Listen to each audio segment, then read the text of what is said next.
அமைத்த முறைப்படி அதோட மூலத்தை எடுத்து கொடுக்குறோம். இப்போ அதெல்லாம் நம்ம சொல்லி கொடுத்த சில நம்ம கற்றுக்கிட்ட யோகத்தன்மையை உங்களுக்கு அதை சொல்லி இப்படிலாம் பண்ணினா இது முழு வெற்றி கிடைக்குது அப்படிங்கிற அந்த தன்மையினால் உங்களுக்கு இப்போ நிறைய பேருக்கு பலன் கிடச்சிச்சு. இப்போ நான் சொல்லிடுறேன், அதுக்கப்புறம் நீங்கள் ஹேண்ட் ரைஸ்லாம் பண்ணலாம். கொஞ்சம் ஹேண்ட் க்ளோஸ் பண்ணுங்கள், ஏன்னா இது அப்படி நீங்கள் தன்மையை பாவிச்சாதான் இது வெற்றியை நோக்கி போகுது. இது அனைத்துமே ஒரு இலக்கு நீங்கள் செட் பண்ணிட்டீங்க, அந்த இலக்கு உங்களை நோக்கி கோல்ஸ், அந்த எந்த இலக்கை நோக்கி நம்ம இந்த வேல்மாறல் படிக்கிறோமோ அது நமக்கு முழுமையாக கிடைக்கணும், அதுதான் நோக்கம். இப்போ நேற்று ஒரு அம்மா பேசியிருந்தாங்க, தங்கைக்கு திருமணம் ஆகலை அப்படின்னு. இப்போ இந்த நம்ம வேல்மாறல் படிக்கிற தொடக்கிறதுக்கும் அவங்களுக்கு இலக்கு அவங்களோட மகளுக்கு திருமணம் ஆகணும். இப்போ இந்த தொடக்கத்துக்கும் அந்த இலக்குக்கும் இடைப்பட்ட காலம் அளவு இருக்குல்ல, அதை நீங்கள் எப்படி பாவிக்கிறீங்கன்னு பொறுத்து தான் அந்த செயல் வெற்றி அடையும். அந்த வெற்றிக்கு அப்புறம் திருப்ப ஒரு செயல் இருக்கும், அந்த செயலும் அது வெற்றி நோக்கி போகும். இதுக்கு இடைப்பட்டது தான் உங்களுடைய மனநிலையை எப்படி வச்சு நீங்கள் படிக்கிறீங்க அப்படிங்கிறது ரொம்ப ரொம்ப முக்கியம். இப்போ நிறைய பேர் யூடியூப்பில் நிறைய வேல்மாறல் ப்ரோக்ராம் சொல்கிறாங்க, நிறைய நடக்குது. நம்ம எதையும் போய் பார்க்குறதில்ல. நிறைய பேர் பார்த்துட்டு வந்து சொல்லுவாங்க, எனக்கு லிங்க்லாம் அனுப்புவாங்க, இதை பாருங்கள் அப்படின்னு சொன்னால் பார்ப்பேன், அவ்வளோதான். நான் அதெல்லாம் கம்பேரே பண்ண மாட்டேன். நமக்கு ஒரு குரு வந்து ஒரு பரிபூர்ணமான ஒரு நிலைப்பாடை கொடுத்துருக்காங்க, அந்த நிலைப்பாட்டில் நம்ம பயணிக்கிறோம். இதுக்கு இடையில் எனக்கு என்ன சொல்லப்பட்டதோ, நான் எப்படி எனக்கு மனநிறைவு அடைஞ்சிச்சோ, என் வாழ்க்கையில் எப்படி இந்த குருமார்கள் அற்புதங்களை பண்ணினாங்களோ அதை நோக்கி தான் நான் உங்கள்கிட்ட பயணப்பட்டுருக்கேன். இப்போ இடையில் வந்து திடீர்னு ஒருத்தவங்க வேல்மாறலை பற்றி நினச்சிக்கிட்டே இருக்காங்க, கொஞ்சம் முன்னாடியே வந்தோம்னா என்ன சொன்னோங்கிறது அவங்களுக்கு புரிஞ்சிருக்கும். இடையில் வந்து கவனிக்கிறது எப்படின்னு தெரியல. சரி பார்க்கலாம். யூடியூப்பில் கூட லைவ் போகலை. அப்போ நீங்கள் அந்த முழுமையாக அதை நீங்கள் ஆட்கொண்டால் தான் இது உங்களுக்கு வெற்றி கிடைக்கும். இப்போ ஏன் நிறைய தாய்மார்கள் வந்து இதை வந்து அவங்க வாழ்க்கையில் இதை அற்புதம் பண்ணினுச்சு அப்படின்னா அதற்கு காரணம் அவங்க தான். அவங்க எப்படி காரணம் அப்படின்னா இதை மன நிறைவோடு பாவிச்சாங்க. இது ஒரு செயல்பாடு, எனக்கு வந்து இந்த காரணத்துக்காக நான் படிக்கிறேன் அப்படிங்கிறது செகண்டு தான். எனக்கு சந்தோஷமாக இருக்குது, நான் ஒரு உண்மையான ஒரு வழிபாடை மேற்கொள்கிறேன். இப்போ எத்தனை பேருக்கு காலையில் பிரம்ம முகூர்த்தத்தில் ஏந்திரிக்கணும்னு ஒரு பெரிய கனவு. இன்றைக்கி எத்தனை பேர் அலாரமே இல்லாமல் ஏந்திரிக்கிறீங்க? அலாரமே இல்லாமல் ஏந்திரிக்கிறீங்கிறது தம்ஸ்அப் பண்ணுங்கள். நீங்கள் எதுவும் வார்த்தை சொல்ல வேண்டாம், ஏன்னா தம்ஸ்அப் பண்ணுங்கள். நீங்கள் அலாரமே இல்லாமல் ஏந்திரிச்சிங்கன்னா தம்ஸ்அப் பண்ணுங்கள். சிவகாமி அம்மா மைக் மியூட் பண்ணுங்கம்மா. பாருங்கள் எத்தனை பேர் அலாரமே இல்லாமல் ஏந்திரிக்கிறீங்க. எத்தனை பேருக்கு இது வந்து ஒரு பெரிய கனவாக இருந்துச்சு. இப்போ எப்படி அது சாத்தியப்பட்டுச்சு? ஏன்னா நீங்கள் மன நிறைவோட ஒரு வழிபாடை பண்ணுறீங்க. இதை நினச்சி பார்த்தா கூட, இப்படி நினச்சி பார்த்தா கூட உங்களால், நீங்கள் எத்தனையோ நாட்கள் கடந்திருப்பீங்க காலையில் எந்திரிக்கணும் அப்படின்னு. இன்றைக்கி எப்படி அது சாத்தியப்பட்டுச்சு? முதல்ல உங்களை ஒரு விஷயம் ஆட்கொண்டுட்டு அந்த பரவச நிலை கொண்டு வந்துட்டீங்க. இப்போ நீங்களே நினச்சாலும் உங்களை இந்த வழிபாடுலேருந்து வெளியிட முடியாது. ஏன்னா உங்களுக்கு உண்மையான வழிபாடு என்ன, உண்மையான ஆனந்தம் என்ன அப்படிங்கிறது இப்போ தான் புரிய ஆரம்பிக்குது. உங்களுக்கு இலக்கு வெற்றியே கிடையாது. இலக்கு வந்து என்றைக்குமே வந்து அது வந்து ஒரு பெரிய மனநிறைவெல்லாம் கொடுத்துறாது. ஆனால் இது உங்களுக்கும் தொடக்கத்துக்கும், இப்போ அந்த தொடக்கத்துக்கும் அந்த இலக்குக்கும் இடையில் நீங்கள் எப்படி இருக்கீங்கள்ல, அதுதான் மனநிறைவை கொடுக்கும். இப்போ ஒரு சகோதரர் வந்து ஒரு திருமணம் ஆகணும்னு படிக்கிறாருன்னு வச்சுங்க, வேல்மாறலை. அவர் ரொம்ப ஆழ்ந்து ஒரு நம்பிக்கையோட தொடர்ச்சியான ஒரு வழிபாட்டோடு அவர் படிக்கிறார். திருமணம் நடந்துடுச்சு. அதுக்கப்புறம் என்ன நடக்குங்கிறது உங்களுக்கு தெரியும். அப்போ உங்களுக்கு இந்த தொடக்கத்திலேருந்து இந்த இலக்கு நோக்கி படிக்கிறாங்கல்ல, இதுக்கு இடைப்பட்ட காலம் இருக்குல்ல, அது மிகப்பெரிய மனநிறைவை கொடுக்கும். இப்போ இப்படி படிச்சிட்டாருன்னு வச்சுங்க, அந்த திருமணம் வந்து அவர் நினைஞ்ச மாதிரி அவருக்கு அங்கே நடக்கலைனாலும் அவர் கவலைப்பட மாட்டார். அடுத்தது என்ன அப்படிங்கிறது இந்த இறை அவருக்கு வழிகாட்டும். அதனால தான் இலக்கு வந்து உங்களுக்கு பெரிய விஷயமே இல்லை. ஆனால் நீங்கள் எப்படி மனநிறைவோடு படிக்கிறீங்கிறது தான் பெரிய விஷயம். ஏன்னா பிரச்சனைகள் வாழ்க்கையில் நம்மளுடைய டீப் எண்டு வரைக்கும் வரும். நம்ம இறந்து போனால் கூட நம்மளை தூக்குறதுல கூட பிரச்சனை வரும். அதனால் நமக்கு ஏற்பட்டிருக்க சூழல் நமக்கு முக்கியமே கிடையாது. நம்ம எந்த தன்மையில் அதை எடுத்துக்கிறோங்கிறது தான் முக்கியம். அந்த தன்மையை கொடுக்கறது தான் இந்த இறை வழிபாடு. உங்களுக்கு ரிப்பீட்டடாக சில விஷயங்களை கற்பிச்சுக்கிட்டே இருக்கும்.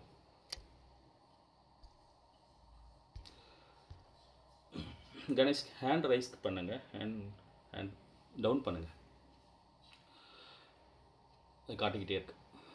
உங்களுக்கு சில தொடர்ச்சியான ஒரு விஷயங்களை நம்ம கொடுத்துக்கிட்டே இருக்கோம். ஏன் அது உங்களுக்கு அதை கொடுக்கும்போது இப்போ உங்கள் வாழ்க்கையில் இப்போ இந்த நீர் பிரார்த்தனை பண்ணுறோம். அந்த நீர் பிரார்த்தனை பண்ணுறதுக்கு முன்னாடி நீங்கள் எல்லாம் டெஸ்ட் பண்ணீங்க. ஆக்சுவலி நான் அதெல்லாம் பார்க்கல, நீங்களே தான் சொன்னீங்க. பிரார்த்தனை பண்ணுறதுக்கு முன்னாடி நீரோட இடை குறைவாக இருக்குது, பண்ணதுக்கு அப்புறம் வெயிட்டாக இருக்குது.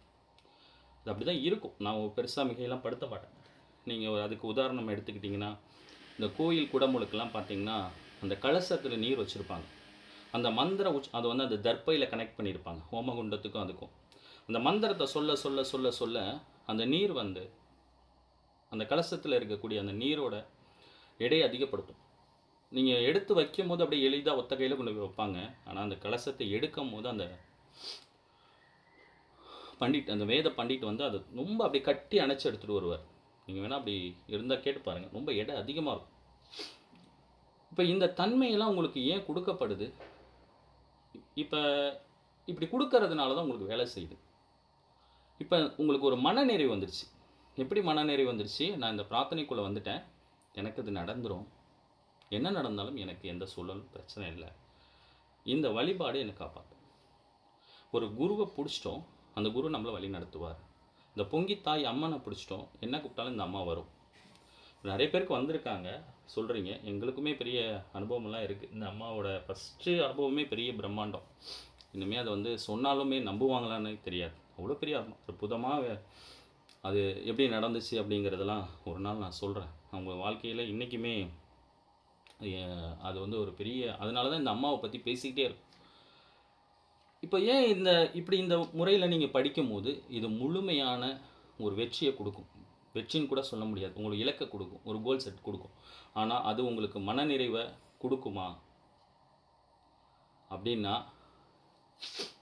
அது மனநிறைவே கிடையாது. அது உங்களுக்கு ஒரு செயல்பாடு தான். உங்களுக்கு அது பெருசாக தெரிகிறது, மற்றவருக்கு அது எளிதாக தெரியும். மற்றவருக்கு பெருசாக தெரிகிறது, உங்களுக்கு எளிதாக தெரியும். இதுதான் மனிதனோட வாழ்க்கையோட சூட்சமம். இதுக்கு இடையில் இந்த இறையை நம்ம எப்படி பார்க்குறோம், நமக்கு ஒரு சுதர்மம் இருக்குது. அந்த சுதர்மத்தை நோக்கி பயணிக்கணும். அந்த படைப்பாற்றல் ஒரு விதமான ஆற்றல் நமக்கு கொடுத்துருக்கு. ஒவ்வொரு மனித ஆன்மாக்கும் அவனுடைய பூர்வ புண்ணிய கர்ம வித்தி அதைப்படி ஒரு தன்மையை கொடுத்துருக்கு. அது பெரிய ரகசியம். அது நமக்கு அது ஒரு குறிப்பிட்ட நீண்ட பயணத்துக்கு அப்புறம் தான் அது உங்களுக்கு புரியும். உடனேலாம் புரிஞ்சிடாது. இதெல்லாம் தெரிஞ்சுக்கணுன்னு தான் இந்த வழிபாட்டுக்குள்ளே நம்ம போகிறோம். இங்கே பிரச்சனைங்கிறது பிரச்சனையே கிடையாது. அதை தாண்டின ஒரு விஷயத்துக்குள்ளே போகிறது தான். அதை பற்றி யோசிச்சுட்டு உங்களோட பயணம் இருந்தால் தான் இது அடுத்த கட்டத்துக்கு போகும். இப்போ 48 நாள் படித்தோன்னே ஒரு விஷயம் நடந்துடும் அப்படின்னா, 48 நாள் படித்தோன்னே அப்படி நடக்கும்னா, அது நீங்கள் நினைக்கிற விஷயம் ஒரு மிஞ்சி போனால் ஒரு 10 லட்சம் கடன் இருக்கும். இப்போ கூட ஒரு சகோதரர் இன்னைக்கு கூட நினச்சார், ஆனால் ஒரு 1 கோடி ரூபா கடன் ஆயிடுச்சுன்னா ரொம்ப கஷ்டம் அப்படின்னு. அது ஆனால் ஆக்சுவலி நீங்கள் நினச்சி பார்த்தீங்கன்னா, இந்த கடன் இல்லாமல் வாழ்கிறாங்கல்ல, அவங்கள்ட்ட போய் கேட்டு பாருங்கள், அவங்களோட இறுதி நாட்கள் அவங்களுக்கு எப்படி இருக்கும். பல கோடீஸ்வரர்களோட பல ஆயிரம் கோடி வச்சுருக்காங்க, பல நூற்றுக்கணக்கான கோடி வச்சுருக்கிறவங்களும் பிரச்சனை இல்லாமல் டீப்பில் போய் எந்த நிலையில் இருக்காங்கங்கிறது, அவங்களோட மனநிலை என்னங்கிறதும் நான் அறிவேன். ஆனால் ஒரு குறிப்பிட்ட காலத்திலே நம்ம கடன் பட்டு இந்த இறைவன் பால் நம்மளோட சிந்தனை செலுத்தப்படுறோம்ல, அப்போ இந்த இறைவனை முழுமையாக பற்றுறோம்ல, அப்போ அந்த கடன் இந்த கடனுக்கும் இப்போ இருக்க சூழலுக்கும் இடைப்பட்ட காலம் இருக்குல்ல, அப்போ இந்த வழிபாடு இருக்குல்ல, இது ஏற்படுத்தக்கூட மனநிறைவை பிரச்சனையே இல்லாமல் ஒரு கடைசியில் என்னடா பண்ண போகிறோம், எதுக்கடா ஓடணும், என்னடா பண்ண போகிறோம், பிள்ளைகள் நம்ம நினச்ச மாதிரி நடந்துக்கலையே, எதுக்காக இவ்வளோ சம்பாதிச்சோம், அந்த கடைசி காலம் அவங்களுக்கு பெரிய நரகமாக மாறிடும். அதற்கு இடையிலே நமக்கு கடன் ஒரு சூழலுக்கு தள்ளப்பட்டு இந்த இறைவனை முழுமையாக ஆட்கொள்ளப்பட்டு இந்த இறைவன் மேல் இருக்கக்கூடிய பக்தி அதிகப்படுத்தி நம்மளுடைய படைப்பாற்றல் நமக்கு ஒரு சுதர்மத்தை வச்சுருக்கு, ஒரு நோக்கத்தை வச்சுருக்கு. அதை பிடிச்சி பயணிக்கிறது இருக்குல்ல, அது எவ்வளவோ கோடி மடங்கு நன்மை. நமக்கு பிரச்சனையே வரக்கூடாதுன்னு நினைக்கிறீங்க, நீங்கள் பிரச்சனை வந்த அத்தனைக்கும் இந்த இறைவன் பால் நீங்கள் திரும்பினது காரணத்துக்காக தான் அந்த பிரச்சனையே வந்துச்சு. இன்றைக்கி உங்களால் ஏன் வந்தது, நீங்கள் அந்த பிரச்சனையிலேருந்து மீண்டு வருவீங்க. உங்களை பார்த்து இன்னும் பல உயிரான் மக்கள் மேன்மை அடையும். இங்கே நடக்கிற ஒவ்வொரு விஷயத்துக்கும் ஒரு காரணம் இருக்குது. காரண காரியம் இல்லாமல் இங்கே எதுவுமே நடக்கலை. அதை பிடிச்சி பயணிக்கும் போது தான் இந்த வாழ்க்கை ரொம்ப அற்புதமாக மாறுது. அதனால தான் நான் உங்களுக்கு இன்றைக்கி நீங்கள் புதுசாக ஒருத்தவங்கள்ட்ட போய் சொல்லுங்கள், நாளைக்கு நாங்கள் வேல்மாறல் படிக்கிறோம், ஃபஸ்ட்டு வந்து நாங்கள் வேல்மாறல் படித்தோம், அதுக்கப்புறம் நீர் பிரார்த்தனையோட வேல்மாறல் படித்தோம் லெவல் 2, அப்போ மெய்க்காவல் படித்தோம், காலைல 4:30 மணிக்கு வாங்க, ரொம்ப அற்புதமாக இருக்குது, இல்லை சொல்கிறவங்க படிக்கிறவங்களாம் நிறைய நிறைவாக சொல்கிறாங்க, நீங்களும் வாங்க கூப்பிட்டு பாருங்கள், வருவாங்களான்னு. வாய்ப்பே இல்லை. அவங்களுக்கு பிரார்த்தம் இருந்தால் தான் அது நடக்கும். நீங்கள் எவ்வளோ நெருங்கானவங்களுக்கும் உங்கள் குழந்தைகிட்ட சொன்னால் கூட, உங்கள் பிள்ளைகளே ஏதாவது ஒரு சூழலில் இருந்து கஷ்டம்னு சொன்னால் கூட, இதை செய்யுங்கன்னு சொன்னால் கூட செய்ய முடியாது. அதற்கு இந்த சூழல் ஒரு விதமான, அது யார் யார் இந்த தன்மையை ஏற்படுத்தணுங்கிறத அந்த பிரபஞ்சம் முடிவு பண்ணுது. அவங்களால தான் இதை முழுமையாக ஒரு உணர்வை ஆட்கொள்ள முடியுது. இன்றைக்கி இத்தனை பேர் இணைஞ்சிருக்காங்க, நாளை காலையில் இத்தனை பேர் வருவாங்க. ஆனால் புதுசாக நாளைக்கு எதுவுமே இல்லாமல், அந்த உணர்வே இல்லாமல், நான் நாளை காலையில் ஒரு வேல்மாறல் படிக்கிறேன் அப்படின்னு சொல்லி ஒருத்தவங்கள்ட்ட புதுசாக எந்த ஞானமுமே இல்லாமல் கூப்பிட்டா வருவாங்களா? மார்கழி மாதம் குளிராக இருக்குது, எப்படி குளிச்சுட்டு படிச்சுட்டு வர்றது அப்படின்னு சொல்லிட்டு வரமாட்டாங்க. அப்போ அந்த தன்மையை நமக்கு ஏதோ ஒரு புண்ணிய கர்ம விதியினால் இது கொடுத்துருக்கு. இந்த பிரபஞ்சம் ஒரு விதமான தன்மையை கொடுத்துருக்கு. அதை விடாமல் தொடர்ந்து இந்த விநாயகம் ஐயாவோட அந்த திருப்புகள் அதெல்லாம் நமக்கு பிரார்த்தம் இருக்கணும். குருமாத வள்ளிமலை சுவாமிகள் சொன்ன அந்த ராகத்தில் பாடுறாங்க. அந்த ராகத்தெல்லாம் நம்ம படித்து அதை நம்ம உள்வாங்கி, இது ஏதோ ஒரு தன்மைக்காக இந்த தன்மையை அது ஏற்படுத்தியிருக்கு. அதை முழுமையாக உட்கொண்டு நம்ம தொடர்ச்சியாக பயணப்படும் போது இதற்கான எந்த காரணத்துக்கு நம்ம இந்த பூமியில் பாவித்தோம், என்ன சொல்ல வருது இந்த பிரபஞ்சம், என்ன படைப்பாற்றல் நமக்கு கொடுக்கப்பட்டிருக்கு அப்படிங்கிறத நம்ம புரிஞ்சுக்கிட்டா அது அற்புதமாக அது வேலை செய்யும். அதுக்கு பல பல காரணங்கள் இருக்குது. இப்போதைக்கு ஒரு சில காரணங்களை மட்டும் நீங்கள் தெரிஞ்சுங்க, அது மட்டும்தான் உண்மையாக இருக்கும். மேலும் மேலும் பயணப்படும் போது நீங்களே பல பேரை வழி நடத்தக்கூடிய தன்மைக்கு இந்த பிரபஞ்சம் உங்களை தேர்ந்தெடுக்குது. அதனால தான் நீங்கள் படிக்கிறீங்க. உங்கள் பிரச்சனைக்காகலாம் நீங்கள் படிக்கவே இல்லை. அது அது எப்படி சொல்கிறது, இது குருமார்களுக்கு அதெல்லாம் ஒரு பெரிய விஷயமே கிடையாது. அது எல்லாருக்கும், இதை படிக்கிறவங்க எல்லாருக்குமே அது நடக்கும். அதுவும் இந்த மாதிரி பிரம்ம முகூர்த்தத்தில் இந்த யோகத்தன்மையில் நம்ம இந்த குருமார்கள் சொல்லி கொடுத்த அந்த யோகத்தன்மை நீர் பிரார்த்தனையோடலாம் படிக்கும்போது நடக்கவே நடக்காதுங்கிறது கற்பனையில் கூட அது உறுதியாக நடக்கும். ஆனால் உங்கள் மனநிலை தொடர்ச்சியாக வந்தால் தான் அந்த தெய்வ மனம் பாவிக்குது. அந்த தொடர்ச்சிங்கிறது ரொம்ப ரொம்ப முக்கியம். அந்த கண்டினியூட்டியை நீங்கள் கட் பண்ணிட்டீங்கன்னா அது திருப்பி ஏற்படுத்துறதுக்கு நீண்ட நாட்கள் ஆகும், ரொம்ப நீண்ட நாட்கள் ஆகும். இப்போ எல்லாருக்கும் இப்போ அந்த ஆரம்பத்தில் வந்தவங்களே என்கிட்ட புலம்புறாங்க, நான் முன்னாடியே வந்துட்டேன், ஆனால் இன்றைக்கி பேசுகிறவங்கள கேட்டால் எனக்கே ரொம்ப கண்ணீர் வருது, ஏன் இப்படி விட்டுட்டு போயிட்டேன், இப்போ திரும்பி நான் மறுபடியும் தொடர்ச்சியாக பயணிக்கணும் அப்படின்னு நினைக்கிறேன் அப்படின்றாங்க. அதனால் அதே மாதிரி சூழலை நம்ம ஏற்படுத்திடக்கூடாது. இந்த இறை நமக்கு ஏதோ ஒரு புண்ணிய கர்ம விதியினால் கொடுத்துருக்கு. அதை நீண்ட நாட்கள் நம்ம இறுதி நாட்கள் வரைக்கும் அதை தொடர்ந்து அந்த குருமார்கள் சொல்லி கொடுத்த வகுத்த அந்த முறையில் அந்த திருப்புகளை நம்ம வள்ளிமலை சுச்சிதானந்த சுவாமிகள் ஒரு 400 திருப்புகள் பாடல் கொடுத்துருக்காங்க. அடுத்தது உங்களுக்கு அந்த வேத பூதாள வகுப்பு எப்படி முறைப்படி படிக்கணும் ஐயாட்ட பேசியிருக்கேன். நாளைக்கு மோஸ்ட்லி உங்களுக்கு தேவேந்திர சங்கம வகுப்பு. சில குறிப்பிட்ட திருப்புகளை மட்டும் நான் ரிப்பீட்டடாக சொல்லிக்கிட்டே இருக்கிறதுக்கு காரணம், நிறைய பேர் படிக்க சொன்னால் படிக்கிறாங்க, இன்னும் அந்த வார்த்தை உச்சாரணம் வரலை. அது திருப்பி திருப்பி திருப்பி திருப்பி திருப்பி பாடும்போது தான் வரும். நம்ம எத்தனை பாட்டு படிக்கிறோங்கிறது பெரிய விஷயமே இல்லை. ஒரு திருப்புகழ் பாடலை எப்படி படிக்கிறோம், அந்த திருப்புகழ் பாடலை எப்படி ஆட்கொண்டோம். நிறைய பாடல்களை படித்து அது உணராமல் ஒரு பாட்டில் படித்து அதை உணர்ந்துட்டாவே அதுவே வெற்றி தான். அதுக்கு தான் நம்மளுடைய பிரார்த்தத்தின்படி விநாயகம் ஐயா இணைஞ்சு உங்களுக்கு அடுத்தது ஈவினிங்லேயும் வருவாங்க. இப்படி முறைப்படி நீங்கள் அதுக்காக தான் நான் வள்ளிமலையே போயிருந்தேன். அவங்களுக்கு சில சூழலை ஏற்படுத்திட்டு ஈவினிங்லேயும் வந்து நமக்காக அந்த தேவேந்திர சங்கம வகுப்பு முதல்ல வந்து எப்படி பாடணும், ராகத்தோட சாமி எப்படி சொல்லி கொடுத்தாரு அப்படின்னு நம்ம தெரிஞ்சுக்கணும்.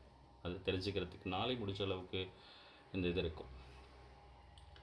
முதல்ல இந்த குருமார்களுக்கு நன்றி சொல்லிக்கணும். இந்த மாதிரி ஒரு அமைப்பை ஏற்படுத்தி கொடுத்த இந்த இறைவனுக்கு தான் முதல்ல நன்றி. இது உங்கள் அனைவருக்கும் அதுக்கு சாத்தியமே நீங்கள் தான். தொடர்ந்து அந்த பயணத்தில் வந்து இந்த பிரார்த்தனை பண்ணி எல்லாருக்கும் ஒரு கூட்டு பிரார்த்தனை பண்ணுற மாதிரி ஒரு சூழல் நமக்கு ஏற்படுத்தி கொடுத்த இந்த முருகப்பெருமானுடைய அனுகிரகத்துக்கு, கருணைக்கு, வள்ளிமலை சச்சிதானந்த சுவாமியோட குருவோட பார்வையில், பொங்கித்தாயோட அனுகிரகத்தில் உங்கள் எல்லாருக்குமே நல்லது நடக்கும். ஆனால் நீங்கள் தொடர்ச்சியாக இதை வந்து ஒரு எப்படி மனநிறைவோடு பண்ணுங்கள். அதுதான் ரொம்ப முக்கியம். இது ஏதோ ஒரு தேவைக்காக நான் படிக்கிறேன், நான் படித்தேன் முடித்தோன்னா அது விட்டுணும் அப்படிங்கிற சிந்தனைக்குள்ளே போயிடாதீங்க. நிறைய பேர் அப்படி தான் ஒரு சூழல் வராங்க. ஒரு திருமணமாக உடனே திருமணம் ஆகிற வரைக்கும் படிக்கிறாங்க. திருமணம் ஆனவொன்னே அந்த திருமணத்தில் ஏதோ ஒரு கசப்பான சம்பவம் நடந்தோன்னே டப்புன்னு விட்டுடுறாங்க. ஆனால் அவங்க தொடர்ந்தாக படித்தாங்கன்னா அதுக்கும் அது ஒரு பெரிய ஒரு அற்புதத்தை அடுத்தது பண்ணுறதுக்கு அது சூழலை அந்த எரிசக்தி பாவிக்குது.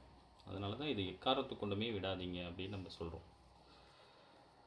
தன்மையை பாவிச்சுக்கிறது ரொம்ப சந்தோஷம். நாளைக்கு விநாயகமையா நம்மளோட இணைகிறாங்க. நமக்கு முதல்ல தேவேந்திர சங்கமப்பு ராகத்தோட சில திருப்புகழ் பாடல்களும் உங்களுக்கு எந்தெந்த திருப்புகழ் பாடல்கள் அப்படிங்கிறத நீங்கள் சொன்னாலும், ஏன்னா அந்த அரை மணி நேரத்துக்குள்ளே நம்ம அந்த லைவை முடிக்கணும். அதனால் ஒரு குறிப்பிட்ட பாடல் மட்டும் ஐயாட்ட முறைப்படி நம்ம பாடி கற்றுப்போம். மேலும் பல விஷயங்கள் இருக்குது, நிறைய திட்டமிடல் இருக்குது, நிறைய விஷயங்களை நம்ம பண்ண தான் போகிறோம். அடுத்து கூட்டு பிரார்த்தனை பண்ண போகிறோம். ஏன்னா இப்போ உங்களுக்கு அந்த கூகுள் மீட் ஏன் கொண்டு வரப்பட்டது அப்படின்னா, ஒவ்வொரு நாளைக்கும் ஒவ்வொரு அடியாரோட அவங்களுக்கு ஏற்பட்டிருக்க ஒரு சூழல், கடுமையான சூழலை சொல்லி நம்ம கூட்டு பிரார்த்தனை பண்ண போகிறோம். அப்படி பண்ணினா அதுக்கு மிகப்பெரிய சக்தி அதிகம். ஏன் அதிகம் அப்படின்னா, ஒரு விஷயத்துக்கு அதை நோக்கி பல மனங்கள் ஒன்றிணைஞ்சு அந்த விஷயம் நடக்கணும்னு பிரார்த்தனை பண்ணிச்சுன்னா அது உடனடியாக நடக்குது. அதை பார்த்ததுக்கப்புறம் தான் இது எதுவுமே நம்ம திட்டமிடமே கிடையாது. எந்த திட்டமிடல் இல்லை. இது உங்களுக்கு ஆரம்பத்தில் லெவல் 1 வந்தவங்களுக்கு தெரியும். வேல்மாறல் மட்டும்தான் படிக்கப்பட்டோம். வேல்மாறல் படித்தோம். படிச்சுட்டு அடுத்தது லெவல் 1 வாட்டர் ப்ரேயர், இதெல்லாம் எதுவுமே பிளானிங்கே இல்லை. படிக்கும்போது அந்த நேரத்தில் வள்ளிமலை சச்சிதானந்த சுவாமிகள் பொங்கித்தாய் சில வழிகாட்டுதல் கொடுப்பாங்க, இப்படி பண்ணலாம் அப்படின்னா ஒரு தாட்ஸ் வரும், உடனே அதை நம்ம இணைச்சிப்போம். இப்பயுமே அப்படி தான் நடக்குது. இது இப்போ வந்தோன்னே அடுத்தது வள்ளிமலையில் உட்காந்து நேற்று குருநாதரோட அந்த அனுஷ்டானத்தில் உட்காந்து படிக்கும்போது ஒரு தாட் வந்துச்சு. ஒரு தாட்டு, சரி நம்ம படிக்கிறோம், எல்லாருக்கும் ஒரு சூழல் இருக்குது. அப்போ அந்த சூழலை வச்சு ஒரு கூட்டு பிரார்த்தனையை வச்சு படித்தா அது இன்னும், ஏன்னா அது லைவில் அது பண்ண முடியாது. ஏன்னா அது உங்களுக்கு என்ன பிரச்சனைங்கிறது சில பேருக்கு இன்னும் இந்த கூகுள் மீட்டில் இணையிறதே முடியாமல் எத்தனை பேர் இருக்காங்க.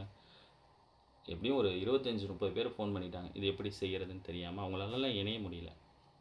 சரி, அவங்களுக்கும் நம்ம சொல்கிறோம், ஆனால் அவங்களால அதை புரிஞ்சிக்க முடியாத சூழல் இருக்குது. சரி, பார்க்கலாம். அந்த தன்மை இருக்குது. ஆனால் நமக்கு இணைஞ்சவங்களுக்கு இது உங்களுக்கு நீங்கள் ஒரு இன்றைக்கி உங்களுடைய பிரச்சனையை நீங்கள் சொல்கிற போது நாங்கள் அனைத்து மனங்களும் ஒரு விஷயத்தை நோக்கி கூட்டு பிரார்த்தனையாக பண்ணும் போது அது உடனடியாக நடக்குது. அது எப்படி நடக்கும் அப்படின்னா, ஒரு செயல் மீது அதிக கவனம் வச்சு அந்த ஒரு மந்திர உச்சாரணம் பண்ணும்போது அந்த செயலுக்கு சக்தி நிலை உண்டாகும். அதுதான் அந்த கூட்டு பிரார்த்தனைக்கு மிகப்பெரிய சக்தி இருக்குது. ஏன்னா எல்லாரும் இங்கே நோக்கம் என்ன, இங்கே நோக்கம் வந்து யார் நீங்கள் நல்லா இருக்கணும், அவ்வளோதான் நோக்கம். இங்கே வேறு எந்த வித நோக்கமும் கிடையாது. எத்தனையோ யூடியூப் சேனல் இருந்தோம், யாரையும் சப்ஸ்கிரைப் பண்ணல. ஏதோ எண்ணம் ஏன் உங்கள் கண்ணுக்கு பட்டுச்சு, நீங்கள் ஏன் இணைஞ்சிங்க, நீங்கள் ஏன் உங்கள் கஷ்டத்தை சொன்னீங்க. நீங்கள் எத்தனை யூடியூப் சேனல் நீங்கள் சொன்னதை கேட்பாங்களாம் தெரியாது, இப்படி பண்ணுவாங்களும் எனக்கு தெரியல. உங்கள்கிட்ட ஒரு 60 ரூபா வாங்கி ஒரு புத்தகத்தை, திருவிடைகளி முருகன் கோவில் எங்களோட பாராயணம் பண்ணக்கூடிய தம்பி இணைஞ்சிருக்கான், அவனுக்கு தெரியும். அவன் உங்கள்கிட்ட கடைசியாக பேசுவான், திட்டமிடலே இல்லை, அவன் வாழ்க்கையில் நடந்த அற்புதத்தை. பேர் கணேஷ் இருக்கான். வந்துட்டு நான் எந்த சூழலும் இல்லை, திடீர்னு இணைஞ்சிருக்கான். அந்த பாதத்தில் வச்சு அந்த குராமரத்தை வச்சு அதை விபூதி வச்சு உங்களுக்கு அனுப்பப்பட்டது என்னென்னா நீங்கள் நல்லா இருக்கணும், அதுதான் நோக்கம். வேறு எந்த அந்த 60 ரூபாய்க்கு அதை பண்ண முடியுமா? கொரியர் செலவு இருக்குது, கவர் இருக்குது. அங்கே போய் நம்ம நன்றி பதிக்க வேணாமா? நான் கடைசியாக நீங்கள் பேசலாமா? என்னுடைய கவன சிதறல் ஏற்படுது. அந்த தன்மை இருக்குது. அப்போ நம்ம கொடுக்குறோன்னா, அப்போ அத்தனை பேருக்கு பலன் அடைஞ்சது என்ன காரணம்னா, என்னுடைய நோக்கம்தான். நீங்கள் என்னை கூப்பிட்டுட்டீங்க, நீங்கள் யாருன்னு கூட எனக்கு தெரியாது. இன்றைக்கி எத்தனையோ பேர் மிஞ்சி மிஞ்சி போனால் எனக்கு தெரிஞ்சதில் ஒரு பேர் கூட தான், ஒரு பேரோட முகம் மட்டும்தான் தெரியும். ஒரு சில பேரோட 1, 2 பேர் அவ்வளோதான். அதை தாண்டி எனக்கு யாருமே தெரியாது. உங்களோட புகைப்படம் கூட எனக்கு தெரியாது. ஆனால் இங்கே வந்து ஒரு ஆன்மா கதறுது. அதுக்கு ஏதோ ஒரு சூழல். நான் இங்கே திருவிடைகளில் உட்காந்துருக்கேன், இந்த குறாமரத்துக்கு கீழே உட்காந்துருக்கேன். என்னோட கண்ணீரை துடைச்சது இந்த மரம். அந்த குறாமரத்தில் பாவிச்சு அந்த குறாவடி குமரன் இங்கேருந்து நான் அனுப்புகிறேன். அப்பா, அவங்களோட கண்ணீரை தொட, உன்னை விட்டால் வேறு வழி இல்லை. ஏதோ ஒரு சூழலில் இந்த ஆன்மா என்னை கூப்பிடு, அதை நீ தொடச்சிட்டு அப்படின்னு அனுப்பிவிடு. எத்தனை பேரோட வாழ்க்கையை இன்றைக்கி மாற்றிருக்காது. அந்த தன்மைக்கு தான். அதே மாதிரி தான் உங்களுக்கு சொல்கிறேன், உங்களோட நோக்கம் சரியாக இருந்தால் உங்களுடைய செயல்கள் அனைத்தும் வெற்றியை தான் கொடுக்குது. அதனால் இந்த விஷயத்தை விட்டுறாதீங்க. விட்டுட்டிங்கன்னா திரும்பிலாம் கிடைக்காது. ஏன்னா இந்த இறைசக்தி ஒரு கால சூழலில் ஒரு தன்மையை கொடுத்துரும். அதை நீங்கள் பயணிப்பீங்க, வாழ்க்கை நல்லாயிருக்கும். ஏதோ ஒரு சூழலில் அதை நீங்கள் விட்டுடுவீங்க. அதுக்கப்புறம் வாழ்க்கை ரொம்ப கஷ்டமாக இருக்கும். நம்ம விட்டுட்டேன்னு கூட தெரியாமல் இருப்போம். பல ஆண்டுகளுக்கு அப்புறம் தெரியும், ஐயோ அதை நம்ம படிச்சுக்கிட்டு இருந்தோமே, வாழ்க்கை நல்லா இருந்துச்சு, ஐயோ அதை விட்டுட்டோமே, இப்போ சரியாக. அப்போ போய் நீங்கள் படிக்கணும்னு நினச்சா கூட உங்களால் அது முடியாது. உங்களுக்கு ஏதோ ஒரு அனுகிரகத்தில் இந்த தன்மை பாவிச்சிருக்கு. ஏதோ பிரச்சனைக்கு வந்தோம், தாங்க முடியாத மனவலி, அதாக படிக்கிறேன் அப்படின்னு தான் நிறைய பேர் வந்தோம், இன்க்ளூடிங் மீ. நானுமே அப்படி தான். அது உள்ளுக்குள்ளே வந்ததுக்கப்புறம் தான் தெரியுது, இந்த பிரச்சனைக்கு நன்றி சொல்கிறேன், எனக்கு துரோகம் பண்ணவங்களுக்கெல்லாம் நன்றி சொல்கிறேன். ஏன்னா அவங்க துரோகம் பண்ணலைன்னா நான் இதுக்குள்ளே வந்திருக்க மாட்டேன். இப்போ எத்தனையோ பேருக்கு நான் ஒரு இதெல்லாம் சொல்லிகிட்டு இருக்கேன், ஏதோ வந்து பண்ணுங்க அது பண்ணுங்கன்னு. அந்த துரோகம் நடந்ததுனால தான் இந்த இறை எனக்கு ஆட்கொண்டுச்சு. இப்போ இது கொடுக்குற மனநேர்வு, இது கொடுக்குற ஆனந்தம், இது கொடுக்குற அந்த பரவசத்துக்கு ஈடேனையே இல்லை. அந்த துரோகம் பண்ணப்பட்ட மனிதர்களுக்கு தான் நன்றி. அதனால தான் உங்களுக்கு சொல்கிறேன், ஒரு கஷ்டம் வந்தது, இந்த இறைவன் பால் உங்கள் மனதை செலுத்த. அதை நீங்கள் புரிஞ்சுக்கிட்டிங்கன்னா பெரிய அற்புதங்கள் நடக்கும் வாழ்க்கையில். நீங்கள் எதை பற்றி கேட்கணுன்னு அவசியமே இல்லை. அந்தளவுக்கு இது ஆட்கொள்ளும் உங்களை. ஒரு குருவை பிடிக்கிறது அப்படிங்கிறதெல்லாம் சாதாரண விஷயம் இல்லை. எத்தனை பேர் இன்றைக்கி குரு யாருன்னு தெரியாமல் தவிக்கிறாங்க தெரியுங்களா?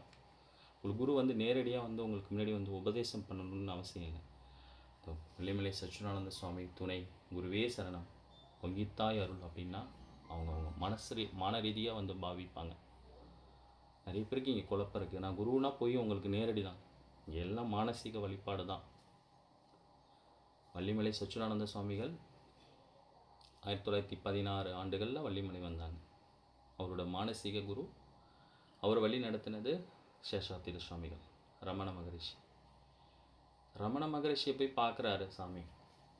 பார்த்து குறிப்பிட்ட நாட்கள் சாமிகள் ரமண மகரிஷியோடு இருக்கார். ஆனால் ஒரு நாள் திடீர்னு இறங்கி கீழே போன்னு கோவத்தோடு திட்டுறார் ரமண மகரிஷி. வள்ளிமலை சுவாமிகள் கீழே இறங்கி வராரு, ரொம்ப அவருக்கு கண்ணீர் மல்க வரார். அந்த புத்தகத்தில் அப்படி எழுதியிருக்காங்க. சேஷாத்திரி சாமி வான் கையை பிடிச்சி கூப்பிட்டு போய் மடியில் உட்காந்து மந்திர உபதேசம் கொடுத்து வள்ளிமலை போ அப்படின்னு அனுப்புகிறாங்க. இப்போ இந்த நிகழ்வுக்கு ஒரு தொடர்பு இருக்குது. ரமண மகரிஷி வள்ளிமலை சாமிகளை போன் திட்டி அனுப்பும்போது அது சாமிகளுக்கு ஒரு புரியாமல் இருக்கும், அது மன வருத்தத்தை உண்டாக்கியிருக்கும். ஆனால் அதுக்கு பின்னாடி இருந்த நோக்கம் எவ்வளோ அற்புதமான, எத்தனை லட்சம் பேரோட வாழ்க்கையை இந்த வேல்மாறல் முறையாக படித்தா மாற்றுது. உங்களுக்கு நிகழ்வை பாருங்கள், அதுக்கு பின்னாடி இருக்க செயலை பாருங்கள். இந்த நிகழ்வுக்கும் இந்த செயலுக்கும் இலக்குக்கும் பின்னாடி நிறைய போராட்டம் இருக்குது. அதுக்கப்புறம் தான் நடக்கும். ஏன்னா எல்லாரோட வாழ்க்கைக்கு பின்னாடியும் ஏதோ ஒரு சூழலை இறை உங்களை ஆட்கொள்ள ஒரு தன்மையை ஏற்படுத்தியிருக்கு. இப்போ இந்த சரோஜாமான்னு ஒருத்தங்க இருந்தாங்க. அவங்க ஒரு குறிப்பிட்ட காலத்துக்கு முன்னாடி எனக்கு ஃபோன் பண்ணாங்க. அவங்களோட மகளுக்கு குழந்தை பாக்கியத்திற்காக ஒரு இப்போ தான் சொல்லியிருந்தாங்க. இந்த சகோதரி வந்து கர்ப்பம் பாவிச்சிருக்காங்க. ரொம்ப சந்தோஷம். அது அவங்க யாருன்னு கூட எனக்கு தெரியல. அவங்க ஒரு வழியோட என்ட்ட சொன்னாங்க. நாங்க இப்ப திருவிடைகளை தொடர்ச்சியான பயணம் இந்த பாராயணத்தில தொடர்ந்து பாராயணம் பண்ணுவோம். அதுக்கப்புறம் அது நடந்துச்சு. அந்த கூட்டு பிரார்த்தனை இப்ப ஏன் உங்கள்ட்ட அத பத்தி நான் சொன்னேன்னா, அந்த கூட்டு பிரார்த்தனை தான். எங்களோட பயணம் பண்ண தம்பி இங்கல இணைஞ்சிருக்கான். அவனோட வாழ்க்கையில பெரிய அற்புதம் இருந்துச்சு. அந்த வாழ்க்கை அற்புதத்த நான் ஃபர்ஸ்ட்டு சொன்னோனே யாருமே நம்பல. கேட்டாங்க. இந்த மாரி வந்து இப்படிலாம் நடக்குமா? அப்படின்னு. நான் இறுதியா வாய்ப்பு இருந்தா அந்த தம்பிய நான் பேச சொல்றேன். நீங்களே கேளுங்க. எங்களோட பாராயணம் பண்ணுவான் அந்த தம்பி. அப்படியே அழுதுகிட்டே உட்காந்துருப்பான். ஒரு இன்ஜினியர் அவன். பிடெக்கு ஜெயகணேஷ்ன்னு சொல்லிட்டு. சிறு வயதிலே ஒரு திருமணம் நிச்சயம் பட்டுடுச்சு. ஒரு குடும்பத்தில் ஏற்பட்ட ஒரு உறவு பெண் 2 பேரும் சொந்தக்காரங்க. இந்த பெண் இந்த மாப்பிள்ளை நிச்சயிக்கப்பட்டுடுச்சு. திடீர்னு குடும்பத்தில் ஏதோ ஒரு பிளவு. அந்த திருமணம் நடைபெற்று முடியல. அந்த வேற ஒரு பெண்ணோட அவங்களுக்கு திருமணம் நிச்சயம் முடிஞ்சிச்சு. அந்த பையனோட மனநிலை இதை என்கிட்ட சொல்லவே இல்லை. வந்து உட்காந்துருப்பான், அழுவான், அந்த இருப்பான். இணைப்பில் இருக்க அந்த தம்பி ஒரு நாள் என்ன தான் பிரச்சனை உனக்கு இப்படியே இருக்கி அப்படின்னு கேட்கும்போது தான் சொல்லவே இல்லை. அப்புறம் ரொம்ப வற்புறுத்தி கேட்டதை சொன்னான். நான் சொன்னேன், தம்பி நீ இந்த குராமரத்து கீழே உட்காந்துட்ட, உன்னோட இலக்கு நீ வந்து ஒருமுகமாக படி, இதுதான் உனக்கான மந்திரம் அப்படின்னு சொல்லி வேல்மாறல் திருப்புகழ் புக்கை கொடுத்தேன். இந்த பணம்லாம் வாங்க அப்படியே கொடுத்தேன். தொடர்ந்து பயணப்பட்டான். அந்த பொண்ணுக்கு வேறு பையனோட நிச்சயமான பெண்ணு. அந்த மாப்பிள்ளையே என்ன ஆச்சுன்னு தெரியல. அவங்களே இது பண்ணிட்டு இந்த மாதிரி ஒரு சூழல் வந்தோடனே இந்த பையனுக்கே திருமணம் பண்ணி கொடுத்துருங்கன்னு அந்த பையன் எந்த பிரச்சனையும் இல்லாமல் விலகி போயிட்டாங்க. இன்றைக்கி அவங்க ஒரு சந்தோஷமான ஒரு மனநிறைவான ஒரு இல்லற வாழ்க்கையை வாழ்கிறாங்க. இதெல்லாம் வாழ்க்கையில் எப்படி நடக்கும்? எப்படி இந்த வழிபாடு வந்து அவங்கள வாழ்க்கையில் மாற்றுது? இந்த அசாத்தியமான சில விஷயங்களை இந்த வழிபாடு உங்கள் வாழ்க்கையை மாற்றி அமைக்கும். நம்பிக்கை தான் ரொம்ப முக்கியம். உங்களோட மனநிலை தான் ரொம்ப முக்கியம். இதை நீங்கள் எப்படி பாவிக்கிறீங்கிறது தான் ரொம்ப ரொம்ப முக்கியம். இந்த தன்மையே நீங்கள் எனக்கு இந்த இறைக்கும் உங்களுக்கும் இல்லை. இலக்கு உங்களுக்கு ஒரு பெரிய விஷயமே கிடையாது. நான் திரும்பவும் சொல்கிறேன், நீங்கள் என்ன கேட்குறீங்களோ அது கொடுத்துரும். அது கொடுத்ததுக்கப்புறம் அது ஒரு பெரிய உங்களுக்கு மாற்றத்தை ஏற்படுத்தோ இல்லையோ, இப்போ தொடக்கத்துலேருந்து அந்த இலக்குக்கும் உங்களுக்கும் இருக்கக்கூடிய அந்த மன நிறைவு இருக்குல்ல, அது ஒரு பெரிய மாற்றத்தை ஏற்படுத்தும். அதை நீங்கள் புரிஞ்சிட்டிங்கன்னா உங்கள் வாழ்க்கை அற்புதமாக இருக்கும். சரி, நான் நேரம் ரொம்ப கடந்துருச்சு. நம்ம எப்போதுமே அரை மணி நேரம் தான் திட்டமிடுவோம். விஷயத்த ரொம்ப நேரம் நம்மளால் ஃபோக்கஸ் பண்ணி கேட்க முடியாது. அதனால் இந்த ஏன்னா அந்த ஞாயிற்றுக்கிழமையில் கொஞ்சம் முடிஞ்ச அளவுக்கு அந்த கலந்துரையாடல் அப்படின்ற மாதிரி நம்ம திட்டமிட்டிருப்போம். ஏன்னா நிறைய பேர் அந்த மாமிச உணவுலாம் எடுத்திருப்பாங்க. அவங்களால அந்த படிக்க முடியாது. அது ஒரு 5 மணிக்கு தான் வச்சுருந்தோம். சரி, அது நம்ம இதை சரியாக திட்டமிடுதல் 7 மணிக்கு இருக்கிறதுனால இதை 7 மணிக்கே இதை நம்ம மாற்றிட்டோம். சில பேர் அதை பர்சனலாகவே கூப்பிட்டு சொல்லுவாங்க, ஆனால் அது ஞாயிற்றுக்கிழமையில் எங்களால் படிக்க முடியல, கேட்கக்கூட முடியல அப்படின்னு. இது ஒரு கலந்துரையாடல் இருந்தது. இன்றைக்கி வந்து ஆனால் உங்களுக்கு இந்த வேல்மாறல் நீங்கள் எப்படி படிக்கணும், எப்படி வெற்றியை கொடுக்கும், அதை பற்றின ஒரு தகவல் பரிமாற்றக்கூடிய ஒரு நிகழ்வாக மாறிடுச்சு. இந்த தம்பி ஒரு ஜெயகணேஷ் இருக்காப்புல, அவருக்கு விருப்பம் இருந்துச்சுன்னா அவரோட வாழ்க்கையில் என்னை பற்றி எதுவும் தெரிவிக்க வேணாம். ஏன்னா எனக்கு அது என்னோடய நோக்கம் கிடையாது. வாழ்க்கையில் இது எப்படி அற்புதங்களை மாற்றுது அப்படிங்கிறத மட்டும் ஒரு சில பேர் தெரிவிங்க. மற்றவங்களுக்கு இது ஒரு ஊக்கமாக இருக்கும். யாருக்கு அப்படி நிகழ்வு இருந்தாலும் ஹேண்ட் ரைஸ் பண்ணி நீங்கள் ஒரு சில ரொம்ப ஷார்ட்டாக சொல்லிவிடுங்க. ஏன்னா நேரம் ரொம்ப கடந்துட்டு. விருப்பம் இருக்கா உங்களுக்கு? யாருக்காவது உங்கள் மனநிலை எப்படி இருக்குது அப்படிங்கிறத கொஞ்சம் சொல்லலாம். ஹேண்ட் ரைஸ் பண்ணி நீங்கள் சொல்லுங்கள். மீண்டும் நம்ம எப்போதும் போல் நாளைக்கு பிரம்ம முகூர்த்தத்தில் இணைவோம்.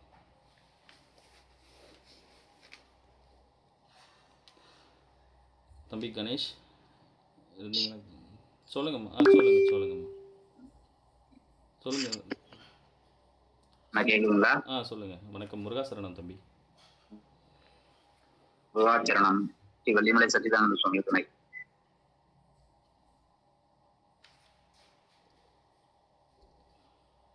தம்பி மைக் ஆன் பண்ணுப்பா. மைக் ஹோல்ட் ஆஃப் பண்ணிட்டேன், மியூட் பண்ணிட்டேன்.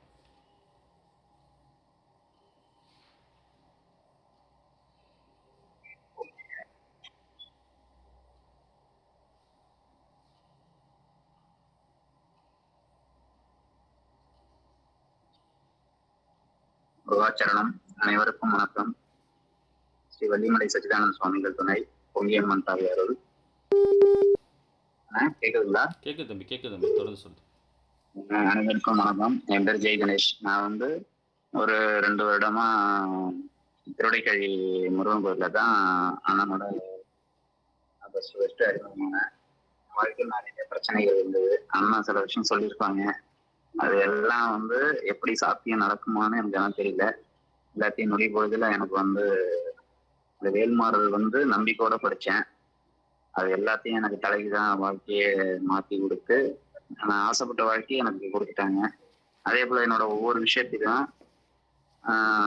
குரு துணைய எனக்கு என் கூடவே இருக்கிறதா உணர்ந்துகிட்டே இருக்கேன். அதே போல பொங்கியம்மன் தாயோட அந்த அனுகிரகமும் எப்போதும் என் கூடவே இருக்கிறதா உணர்ந்துகிட்டு இருக்கேன். இதுக்கெல்லாம் மேலாக அந்த குராவடி குமரன் திருவடைக்கழி முருகன் கோயில்ல குராவடி குமரன் வந்து எப்போதும் அவரு நினைச்ச மாத்திரத்துல எனக்கு வந்து என்ன உணரக்கூடிய தன்மையை கொடுத்து ரொம்ப மனநிறைவோட இருந்துகிட்டு இருக்கேன். என்னடா இதெல்லாம் நடக்குமான்னு நினைக்காதீங்க. கண்டிப்பா அந்த நம்பிக்கையோட அந்த வேல்மாறலையும் திருப்புகழ் பாடல்களையும் நாங்க பாராயணம் பண்ணிக்கிட்டு இருக்கோம். அந்த திருக்குறாவடி அந்த குராமரத்துக்கு கீழே அண்ணா சொல்லியிருப்பாங்க அடிக்கடி. நான் இங்கதான் வந்து ஆன்லைன்ல ஜாயின் பண்றேன். ரொம்பவும் மன நிம்மதியும் இருக்கும். அங்க போயிட்டாலே மன நிம்மதி அதிகமாயிடும், சந்தோஷமும் அதிகமாயிடும். ஒரு திருப்தியோட அவரு ஒரு உணர்வு கொடுத்துருவாரு. ஒரு டெய்லி அங்க போறோம்னா அங்க போய் உட்காந்து படிக்கக்குள்ளேயே ஒரு உணர்வு கொடுத்துருவாரு. நான் இருக்கேன், பாத்துக்கிறேன் அப்படிங்கிற மாதிரி ஒரு நம்பிக்கை. அந்த நம்பிக்கை வந்து அங்க போனதும் கிடைச்சிடும். அப்புறமேலுக்கு திருப்தியா பாராயணம் பண்றப்ப ரொம்ப சந்தோஷமா வந்துருவோம். வந்து இந்த 2 வருஷமா வந்து என் வாழ்க்கையில் நிறைய விஷயம் வந்து எதெல்லாம் முடியாதுங்கிற விஷயத்த கூட நொடி பொழுதுல வந்து மாற்றி அமைச்சு கொடுத்துருக்காங்க. அந்த இறைவனுக்கும் பிரபஞ்சத்துக்கும் நன்றி சொல்லிக்கிறேன். முருகாச்சரணம். நன்றி. நன்றி தம்பி. முருகா சரணம் தம்பி. ரொம்ப ரொம்ப நன்றி. ஓகேண்ணா. ரொம்ப நன்றி தம்பி. வேறு யாராவது நிகழ்வை பரிமாறினா கொஞ்சம் குயிக்காக பரிமாறிடுங்க. ஏன்னா நேரம் நம்ம கடந்துட்டுருக்கு. சொல்லு தம்பி. விஜயகுமார் தம்பி சொல்லுங்கள். கொஞ்சம் குயிக்காக சொல்லிவிடுங்க. ரொம்ப ஷார்ட்டாக சொல்லிவிடுங்க. ஏன்னா அடுத்தவங்களுக்கு யாருக்காவது வாய்ப்பு கொடுக்கலாம். முதல்ல ரொம்ப அதிகமா கோபம் வரும். இப்ப அதெல்லாம் கிடையாது. ரொம்ப அமைதியா இருக்கிறேன். என்னுடைய வேலை என்னமோ நான் பார்த்துட்டே இருக்கிறேன். ரொம்ப அமைதியா இருக்குது. நல்லா இருக்கிறேன் நான். ரொம்ப நன்றி தம்பி. ரொம்ப நன்றி. அடுத்த வேறு யாராவது? வேறு அடியார்கள் யாராவது? சொல்லுங்க சகோதரி, சொல்லுங்கம்மா. என் பேர் சரண்யா. நான் சென்னை பேசுறேன். நான் வந்து சொல்லணும்னா ஃபர்ஸ்ட் வந்து வேல்மாறல் படிச்சதே வந்துட்டு அண்ணன் சொன்னப்பறதான் எனக்கு இப்படி ஒண்ணு இருக்குன்னே தெரியும். அப்புறம் தான் நான் இவர்கிட்ட இருந்து தான் புக்கே வாங்கினேன். நான் ஸ்டார்ட் பண்ணது எல்லாமே ஸ்டார்டிங்ல இருந்து இப்ப வரைக்கும் நான் ஒரு நாள் மிஸ் பண்ணாம எல்லாமே அண்ணனோட மட்டும் தான் கேட்டுட்டு இருக்கேன். நான் ஃபர்ஸ்ட் என் குழந்தைக்கு உடம்பு சரியில்லைன்றதுக்காக மட்டும்தான் நான் இதை படிக்க ஸ்டார்ட் பண்ணேன். நான் நிறைய படிச்சிருக்கேன். ஆனா அண்ணா சொன்னதுக்கு அந்த வழிமுறையில படிச்ச பிறகு எனக்கு நிறைய சேஞ்சஸ் இருந்தது. என் குழந்தைக்கு மட்டும் இல்ல, என் லைஃப்லயே நிறைய சேஞ்சஸ். இப்ப நல்லா இருக்கேன். அண்ட் தென் வந்துட்டு அண்ணா சொன்ன மாதிரியே வந்து எல்லாமே ஃபாலோ பண்ணுங்க. ஏன்னா எனக்கு வந்து நிறைய பாசிட்டிவ் விஷயம் நடந்திருக்கு. இது மட்டும் இல்ல, நிறைய குழந்தைக்கு உடம்பு சரியாதது மட்டும் இல்ல, நிறைய நம்மளை சுத்தி இருக்கவங்க கெட்ட விஷயம் எல்லாம் போயிடுச்சு, நல்லவங்க மட்டும் தான் நம்ம கூட. அவர் நிறைய சொல்லுவாரு. அவர் படிக்கிறது மட்டும் இல்லாம நிறைய சொல்லுவாரு எக்ஸ்ட்ரா விஷயம்ஸ் எல்லாம். அது அப்படியே நடக்கும். நான் திடீர்னுட்டு நான் எனக்கே அவர் அன்னைக்கு நான் ஒரு ஏதாவது ஒண்ணு யோசிச்சுட்டு இருப்பேன். இது ஒரு கஷ்டமா இருக்குது, எதாவது இப்ப என்ன பண்ணலாம்னு யோசிச்சா கரெக்டா அது அன்னைக்குன்னு பார்த்தா அதை பத்தி ஏதாவது ஒரு டாபிக் அவர் பேசிடுவாரு. எனக்கு நிறைய மெசேஜ் அவர்கிட்ட இருந்துதான் வந்திருக்கு. ஆக்சுவலி எனக்கு குருவே அவர் தான். ஆனா அது அவர்கிட்ட சொன்னா அவர் வந்து இல்ல அதெல்லாம் சொல்லக்கூடாதுன்னு சொல்லுவாரு. நிஜமாவே எனக்கு வந்து இந்த வழிமுறை இது எல்லாமே புதுசு. நான் ரொம்ப பேசிக்கா அது அண்ணன் கிட்ட இருந்து மட்டும்தான் நான் அதை கத்துக்கிட்டு இப்ப நான் ஃபாலோ பண்ணிட்டு இருக்கேன். அவர் சொல்றது இது வரைக்கும் நான் பெரிய பெரிய கோவில் போங்க, இதை போங்க, இதெல்லாம் நான் போனதே கிடையாது. நான் வீட்டுல இருந்து அவர் என்ன சொல்றாரோ அதை மட்டும் தான் நான் ஃபாலோ பண்ணிட்டு இருக்கேன். இப்ப நான் ஹாப்பியாவும் இருக்கேன். சோ நீங்களும் அதே மாதிரி ஃபாலோ பண்ணுங்க. நன்றிம்மா. தேங்க்யூ. முருகா நன்றிம்மா. இப்போ தேங்க்யூ. ஏன் வந்து என்னை பற்றி நீங்கள் சொல்லாதீங்கன்னா, நம்ம வந்து ஒரு குருவை நோக்கி போயிட்டுருக்கோம். நான் ஒரு அடியார், அவ்வளோதான். நான் போனேன், ஒரு பயணப்பட்டேன். நீங்கள் பின்னாடி வந்தீங்க, ஒரு வழி கேட்டீங்க, இப்படி போங்க நல்லா இருக்குன்னு சொல்கிறேன். அவ்வளோதான் என் வேலை. ஏன்னா நம்ம வள்ளிமலை சச்சிதானந்த சுவாமிகள், அருணகிரிநாத சுவாமி, வள்ளிமலை சச்சிதானந்த சுவாமிகள் பொங்கித்தாயை கும்பிடுற இடத்துல நான் ஒரு குடும்பஸ்தன். என்ன நீங்கள் பெருசாக பார்க்கக்கூடாது. அவங்க பரிபூரணம். ஒருத்தவங்க காலில் விழுணுனாலே அது யோகி கால்லையும் மகான்கள் கால்லையும் சந்நியாசம் வாங்கினவங்க காலில் தான் விழுணும்னு சொல்கிறாங்க. அப்போ நம்மளை புகழ்ந்து என்ன ஆக போகுது? என்னோட பயணம் இன்னும் அடுத்தது போகணும். உங்களுக்கு எப்படி வாழ்க்கையில் ஒரு மனநிறைவு இருக்கோ அதே போல் இன்னும் இப்போ உங்களுக்கு ஒரு குறிப்பிட்ட காலம் இந்த பயணம் இருக்கும். இன்னும் சில லெவல்கள்லாம் சொல்லிக் கொடுக்கப்பட்ட பிறகு நீங்களே உங்களை உணர்ந்த ஆரம்பிச்சோன்னா நீங்கள் நிறைய பேர் வழி நடத்த ஆரம்பிச்சிடுவீங்க. அடுத்தது புதியவங்க வரவங்களுக்கு உங்களை மாதிரி அவங்களுக்கு நிறைய விஷயங்களை சொல்லிக் கொடுத்து அவங்க சில பேரை வழிகாட்டணும். அதுதான் நம்மளோட நோக்கம். அம்மா சரோஜாம்மா சொல்லுங்கம்மா. முருகாசரணம், அருணகிரி சாமிகள் திருடலே சரணம், வள்ளிமலை சச்சிதானந்த சாமிகள் துணை பொங்கி தாய் அருள். நான் இந்த பிரார்த்தனை வந்து இந்த தம்பி பார்த்திபன் தம்பி சொன்ன மாதிரி அவங்க கூட்டு பிரார்த்தனை பண்ணாங்க. அதன் மூலியமா என் மகள் 3 மாதம் தாய்மை அடைஞ்சிருக்கா.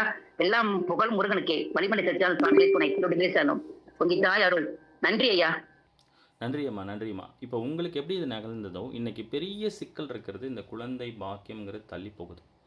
அதே போல் உங்களுக்கு அன்னைக்கு இருந்த சூழல் கூட்டு பிரார்த்தனை நீங்கள் சொன்னீங்க நான் பண்ணணும். அதே போல் இதே இடத்துல தம்பி இருக்கான், கணேஷ் இருக்கான். இப்போ உங்கள் பேரை சொல்லி அதே குமார் அந்த இது எதுவுமே இன்றைக்கி வரைக்கும் நான் தம்பிக்கிட்ட வான் கூப்பிட்டதே கிடையாது. இந்த மாதிரி லைவ் நடக்கிறதும் யாருக்கிட்டையும் நாங்கள் சொல்லலை. அவனாக இயல்பாக வந்திருக்கான். இதே மாதிரி உங்களுக்கு நடந்த மாதிரியே இந்த கூட்டு பிரார்த்தனை பண்ணி அவங்களுக்கும் இது சரி பண்ணணும் அப்படின்னு நேத்தி வள்ளிமலையில் அந்த சாமியோட அனுஷ்டானத்தில் எனக்கு ஒரு தாட் வந்துச்சு. அதனால தான் இன்றைக்கி இந்த வேல்மாறலை கூட நான் ஸ்கிப் பண்ணிவிட்டு இதை பற்றி நான் பேசுகிறேன். ஏன்னா நமக்கு இங்கே என்ன பிரச்சனை அப்படின்னா எல்லா இடத்துலையும் வேல்மாறல் படிக்கிறோம், அடியார்கள் வராங்க, ஒரு பிரச்சனைக்கு வராங்க. என்ன பிரச்சனைக்கு வராங்கன்னா அவங்களுக்கு ஒரு காரணம் இருக்குது. இப்போ இந்த அம்மாவுக்கு இருக்கிற மாதிரியும் இப்போ இந்த சிவகாமி அம்மா இருக்காங்க, நிறைமதி பாப்பாவுக்கு ஒரு உடல்நிலை சரியில்லை. அந்த மாதிரி ஒவ்வொருத்தவங்களுக்கும் ஒரு காரணம் இருக்குது. அந்த காரணம் நோக்கத்துக்காக அது செய்யப்படுதா அப்படின்ற ஒரு கேள்வி எனக்குள்ளே வருது. ஏன்னா இங்கே நிறைய இடங்களில் அவங்க என்ன பிரச்சனைக்கு வந்திருக்காங்களோ அதற்கான தீர்வை கொடுக்காம தேவையில்லாததை பேசுகிறதுனால அவங்களுக்கு என்ன பலன் கொடுக்க போகுது? அது அவங்க நீண்ட நம்பி ஒரு பயணப்பட்டு பல உடல்நிலை சூழலெல்லாம் பொறுத்துக்கிட்டு பொருள் செலவு பண்ணி ஒரு இடத்துக்கு போகிறாங்க. அந்த இடத்துல போய் உட்காடுறாங்க. இந்த முருகப்பெருமானோட சக்தி கிடச்சிரும். இந்த குருமார்களோட அனுகிரகம், குருமார்களை பற்றியே பேசப்படுறதில்ல. சம்பந்தம் இல்லாத ஒரு விஷயத்தை பேசுகிறதுனால அவங்களோட வலி கண்ணீரை யார் துடைக்கிறது? அவங்களோட பிரச்சனையை முதல்ல எப்படி யார் வந்து கேட்குறது? இங்கே இந்த சூழல் இருக்குது. நான் அதனால தான் இந்த யூடியூப் சேனல் அடுத்த லெவலுக்கு பெருசாக இப்போ எனக்கு தெரியாத விஷயம் இல்லை. இதே திருவிடக்களியில் என்னால் வேல்மாறல் நிகழ்வு நடத்தினா எத்தனை ஆயிரக்கணக்கான பேர் வருவாங்க. இந்த விஷயத்தை நான் சொல்லி கொடுத்தா எத்தனை பேர் வருவாங்க? அது என்ன ஆகும்? நான் அத்தனை பேருக்கும் என் முகம் தெரியும், அவ்வளோதான். ஆனால் நீங்கள் இப்போ எத்தனை பேர் என்கிட்ட ஃபோன் பண்ணி கேட்குறீங்களே, என்னால் அப்போ என்ன ஆகிடும்? உங்களுக்கு அத்தனை பேருக்கு என்னால் தீர்வு கொடுக்க முடியாமல் போயிடும். மற்றவருக்கு போகிற என்னை காட்டிக்கிறதுக்கு, என்னோடய சுயநலத்துக்கு நான் ஓடுற மாதிரி ஆகிடும். அப்படி இருக்கக்கூடாது. இது ஒவ்வொருத்தவங்களுக்கும் ஒரு 50 பேர் இருக்காங்களா, அந்த 50 பேருக்கு இது ஒரு தீர்வை கொடுத்துடணும். 5 பேர் இருக்காங்களா, 5 பேருக்கு அவங்களோட பிரார்த்தனை சரியாக்கப்படணும். இப்போ இந்த கூகுள் மீட்டில் இருக்கும், எத்தனை பேர் என்கிட்ட சில மணிக்கணக்கில் அவங்களோட வழியை சொல்லியிருக்காங்க. நான் கேட்டிருக்கேன். அந்த வழியை கேட்டு அவங்களுக்கு நான் தீர்வு சொல்லியிருக்கேன். நம்ம நம்மளை முன்னிலைப்படுத்திட்டா நமக்குள்ளே ஒரு ஆணவம் வந்துடும். இப்போ அப்படி தான் வந்துடுது நிறைய பேருக்கு. அப்போ அவங்களோட இலக்கு, அவங்களோட பயணம் மாறிடும், தடம் மாறிடும். அந்த தவறை நான் செய்யவே கூடாதுன்ட்டு தான் நான் அந்த விஷயத்தை செய்யலை. சில வற்புறுத்தலின் அடிப்படையில், சில தேவையின் அடிப்படையில் சில நிகழ்வுகள் நடக்க போகுது. ஆனால் நான் நேரடியாக வகுப்புகள் இருக்குது. ஆனால் அது வெளியூர்லேருந்து யாரையும் நாங்கள் ரெக்கமெண்ட் பண்ண போகிறதில்ல. ஒரு சித்தர் கோவிலில் அது ஒரு பௌர்ணமி பூஜையில் மட்டும் படிக்கலாம் அப்படின்ற ஒரு நிகழ்வு இருக்கே தவிர, நீங்கள் வாங்கன்னு எந்த அட்வர்டைஸ்மெண்ட்டும் இல்லாமல் அது நடக்கும் சைலண்ட்டாக. அது மட்டும் ஒரு திட்டமிடல் இருக்குது. உங்களோட வழிகளை, உங்களோட பிரச்சனைகளை எந்த நோக்கமும் இல்லாமல் இந்த கூட்டு பிரார்த்தனை சரி பண்ணும். அடுத்தது வேறு யார்? சிவதர்ஷினி நினைக்கிறேன், தங்கை ஹேண்ட் ரைஸ் பண்ணாங்க. கொஞ்சம் குயிக்காக முடிச்சுக்கலாம் அவங்களோட. மீண்டும் நாளைக்கு நம்ம சந்திக்கலாம். அனைவருக்கும் முருகாசரணம். நான் என்ன சிச்சுவேஷன்ல வந்தேன்னு அண்ணாக்கு தெரியும். உங்க பேரை நிறைய சிச்சுவேஷன். நான் சிவதர்ஷினி கதைக்கிறேன், ஸ்ரீலங்கால இருந்து. நான் இந்த ஷார்ட் இதுதான் இப்படி பாபாவில இருந்து வெளிநாட்டுக்கு காசு கொடுத்து அப்படில இருந்து ஒரு சிச்சுவேஷன்ல வந்தேன். பட் இது வரைக்கும் நடக்கலன்னு சொல்லி நான் ஃபீல் பண்ணல. நான் அவ்வளவு சந்தோஷமா இருக்கிறேன், 100% நம்பிக்கையோட இருக்கிறேன். இப்போ எனக்கு பாபாவோட அந்த ஃபீலிங் அது இல்லை. அடுத்தது இப்ப வெளிநாடு போகணும்ன்ற அந்த ஒரு எண்ணங்கள் உண்மையில எனக்கு இல்லை. எனக்கு என்னண்டா நான் இப்பவும் முருகனை பார்த்தேன்டா எனக்கு எல்லா விஷயத்தையும் என் அப்பா முருகன் சிறப்பா செய்து கொண்டிருக்கிறாரு. உங்களுக்கு நன்றி முருகா முருகான்னு சொல்ல மட்டும்தான் என் மனசு வருகுது. எந்த சிந்தனையுமே இல்லை. ஆனா அவர் எனக்கு சிறப்பா நடத்தி தருவாரு. அவ்வளவு சந்தோஷமா இருக்கிறேன். முருகா சரணம். சரிம்மா. சரிம்மா, ரொம்ப நன்றிம்மா. நிறைவு பண்ணிக்கலாம். மீண்டும் நம்ம நாளைக்கு சில நிகழ்வுகள பரிமாறலாம். நீங்க மீண்டும் நாளைக்கு உங்களுக்கு சில வாய்ப்புகள் கொடுக்கப்படும். உங்களுக்கு வாழ்க்கையில நடந்த அற்புதங்கள நீங்க பரிமாறிடுங்க. அது மத்தவங்களுக்கு ஒரு ஊக்கமா இருக்கும். புதிதா இணைஞ்சவங்களுக்கு, ஓ! அப்படிங்கிற அவங்களுக்கு ஒரு உந்து விசைவா இருக்கும். அதனால நீங்க நாளைக்கு பரிமாறிக்கலாம். இந்த நிகழ்வு நடக்கும். நாளைக்கு நீங்க முதல்ல ஈவினிங் என்ன பண்றீங்க? காலையிலயும் சரி, முதல்ல யாருக்கு என்ன சங்கல்பம்? ஏன்னா, அது ஐயாவோட பிரார்த்தனைக்கு அப்புறம் நம்ம எல்லாரும் அந்த அடியாருக்கு ஒரு சங்கல்பம் வச்சு படிக்கும்போது, ஒவ்வொருத்தவங்களுக்கும் வாய்ப்பு கொடுக்கப்படும். அது எப்படி யாருக்கு அப்படிங்கிறத நீங்களே தீர்மானிச்சிடுங்க. இணைப்பில இணைஞ்சோன, முதல் கமாண்ட் யாரு அப்படின்னு அதுக்கு நீங்க போட்டி போட்டுக்காதீங்க. ரொம்ப பிரச்சனை யாருக்கு இருக்குதோ, அத வந்து எனக்கு தனிப்பட்ட முறையில சொல்ல வேண்டாம். நீங்க இந்த நிகழ்விலே நீங்க ஆரம்பிச்சு, உங்களுக்கு இந்த மாரி ஒரு சூழல் இருக்கு, சங்கல்பம் வச்சீங்க அப்படின்னு சொல்லுங்க. அத நம்ம சங்கல்பமா வச்சு பிரார்த்தனை பண்ணுவோம். அதே மாரி மாலையும் அதே மாரி சங்கல்பமா வச்சு பிரார்த்தனை பண்ணணும். அதுதான் நம்மளுடைய இலக்கு. அப்படிதான் பண்ணப்பட்டவங்களுக்கு இன்னைக்கு அது கண்கூட நாங்க பார்க்குறோம். பெரிய அற்புதம். சரோஜாம்மா சகோதரி அவங்க சகோதரிக்கெல்லாம் ஒரு நீண்ட நாட்களாக அந்த குழந்தை பாக்கியம் இல்லாம இருந்துச்சு. அந்த குறாமடையில குறாஅடி மரத்துக்கு கீழ நாங்க தொடர்ந்தா அந்த பிரார்த்தனை வச்சு படிச்சதும். அது எனக்கு இன்னும் ஞாபகம் இருக்கு. இந்த தம்பி இருக்கான். படிச்சதன் விளைவு அந்த தம்பிலாம் கேட்பான், "இதெல்லாம் யாருண்ணே புதுசு புதுசா பேர் சொல்றீங்க?" அப்படின்னு கேட்பான். "இதெல்லாம் தம்பி இவங்கலாம் அடியார்கள்." கோமதி அம்மா நெறைய பேரு இந்த சிவகாமி பாப்பா, சிவகாமி அம்மாவோட நிறைமதி பாப்பா, அந்த மாரி நெறைய பேர் அடியார்களோட பேர ரிப்பீட்டடா சொல்லி நாங்க பாராயணம் பண்ணுவோம். அப்படி பண்ணது அவங்களுக்கு நெறைய அற்புதங்கள் நடக்குது. அதே நிகழ்வ இங்கே நம்ம கொண்டு வரப்போறோம். அது நீங்க பண்ணிக்கலாம். ஒரு சில குறிப்பிட்ட எண்ணிக்கையில தானே இருக்கும். தொடர்ந்து இந்த மார்கழி மாசத்துக்குள்ள 2 வேளையும். அது பண்ணிடலாம். அது யாருங்கிறத நீங்க தீர்மானிச்சு, உங்களுக்கு என்ன கோரிக்கை அப்படிங்கிறத சொல்லிடுங்க. அத நம்ம சரி பண்ணிடலாம். இது அற்புதம். இது வந்து ஒரு பிரச்சனை கிடையாது. உங்களோட கோரிக்கையெல்லாம் ரொம்ப எளிதா நடந்துரும். அத தாண்டிய பயணம் இருக்கு. அத மனதில வைத்துக் கொள்ளுங்கள். அது இந்த முருகப்பெருமானோட சக்திய உணராம, இந்த உடல்லேருந்து இந்த ஆன்மா போகக்கூடாது. நீங்க நினைக்கும்போது தான் இந்த ஆன்மா போகணும். அதெல்லாம் போயிடாது. நீங்க நினைச்சு வேணாலும் பாருங்க. உங்களுக்கு துர்மரணம்லாம் ஏற்படவே ஏற்படாது. அதுக்கு பெரிய உதாரணம் விநாயகம் ஐயா. ஒரு சில ஆண்டுகளுக்கு முன்னாடி ராணிப்பேட்டை மருத்துவமனையில அவர போய் சந்திச்சேன். வாழ்க்கை முடிஞ்சுட்டுன்னு சொல்ட்டாங்க. இதுக்கப்புறம் அவர் நடக்க முடியாது. கை, கால் செயலிழந்துட்டு, பல்ஸ் இல்ல.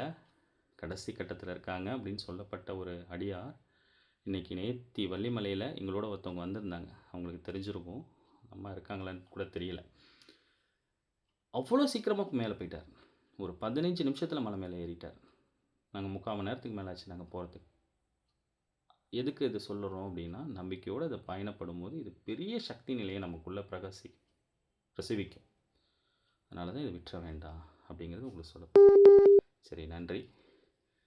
முருகா சரணம். மீண்டும் நாளை பிரம்ம முகூர்த்தத்தில சந்திப்போம். அனைத்து அடியார்களுக்கும் நன்றி. அதுவும் இல்லாம நாளைக்கு நம்ம முக்கியமா சொல்றேன். ஒரு நிமிஷம் நான் சொல்லிக்கிறேன். ஐஸ்வர்யா அக்காவுக்கு நாளைக்கு பிரார்த்தனை வைக்கலாம். அவங்க திடீர்னு ஒரு கமெண்ட் போட்டாங்க அவங்கள பத்தி. அந்த அக்கா வந்து நான் அவங்கள மட்டும் தான் அக்கான்னு நான் சொல்லிட்டு இருக்கேன். ஏன்னா, அவங்க ஒரு கிருஷ்ணகிரியிலேருந்து இணைச்சிருக்காங்க. அவங்க ஒரு வழக்கறிஞருக்கு படிச்சவங்க. காலேஜ் விட்டு வீட்ல போய் படுத்தவங்க. அவங்களோட கை, கால்கள்லாம் கொஞ்சம் ரொம்ப இதாயிடுச்சு. அக்கா அவங்களுக்காக நாளைக்கு கூட்டு பிரார்த்தனை பண்ணலாம். இன்னும் அக்காவால இன்னும் முழுமையா அது நடக்க முடியாத ஒரு சூழல்ல இருக்காங்க. பெட் ரெஸ்ட்லயே இருக்காங்க. ஒரு நீண்ட நெடிய ஒரு துயரமான அந்த நிகழ்வு அக்கா வாழ்க்கையில இருக்கு. அதுக்காக நாங்க பிரார்த்தனை பண்ணிக்கலாம். இப்ப திடீர்னு அந்த அக்கா அவங்க பதிவு போட்டதுனால திடீர்னு அவங்க வந்துச்சு. நீங்க மீண்டும் நாளைக்கு உங்களுக்கு யாருக்கு விருப்பமோ அவங்களோட சொல்லிடலாம். நாளைக்கு முதல் பிரார்த்தனையா இந்த ஐஸ்வர்யா அக்காக்காக நீங்க எல்லாரும் நாளைக்கு பிரம்ம முகூர்த்தத்தில கொஞ்சம் பிரார்த்தனை பண்ணீங்க. அக்காவையும் நாளைக்கு நான் முடிஞ்சா பேச சொல்றேன். நன்றி. முருகாசரணம். மீண்டும் நாளைக்கு சந்திக்கலாம். நன்றி முருகா சரணம் ஐயா. நன்றி முருகா சரணம். நன்றி முருகா சரணம். முருகா சரணம். எல்லாருக்கும் நன்றி. அனைவருக்கும் நன்றி ஐயா. அனைவருக்கும் அனைவருக்கும் நன்றி முருகா சரணம். நன்றிம்மா. முருகாசரணம். அனைவருக்கும் நன்றி. முருகாசரணம். நன்றிம்மா.